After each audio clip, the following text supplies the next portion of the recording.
来这个头家人要请新劳，要来写应征的广告，都要注意，唔通去卡到就业的歧视。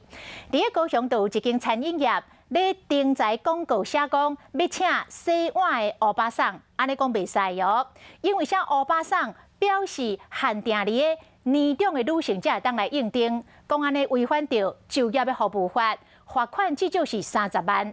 啊，另外一间公司是要请人来做初档的，就写讲男性加，就是查甫的较理想，安尼嘛袂使，讲安尼是限制着女性就业的机会，共款爱互罚款。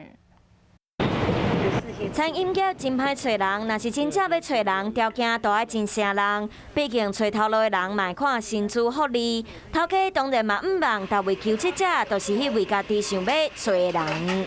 只要他会做就可以了，最好是女的是比较好一点，比较方便。你说要来做吃的，男生我觉得没有女生信心啊。不过咧找人的广告条件用词爱注意，要找专业班洗碗的欧巴桑。高雄这间店都因为这张找人的广告，都要罚款至少30万。欧巴桑这一块，年纪上，因为不一定说欧巴桑就做不好。如果他这个工作不是有那种特殊性的，那他做这样的限制，我就觉得不合理。另外，还有这间公司找人的时有写搬动男性号来找人，嘛认为是违反性别工作平等法。这个也影响了女性就业的机会。不过，因为几个字动罚钱，餐饮业业者嘛有话要讲。欧巴桑、欧医上也要罚我30万，我不知道怎么办。这样谁讲？没有话讲。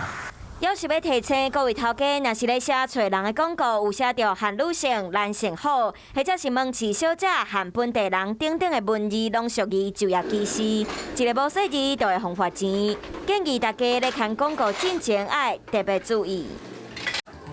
华视新闻看起来，赶快订阅我们的华视新闻 YouTube 频道，欢迎按赞、订阅、开启小铃铛，最新最及时的资讯要提供给你。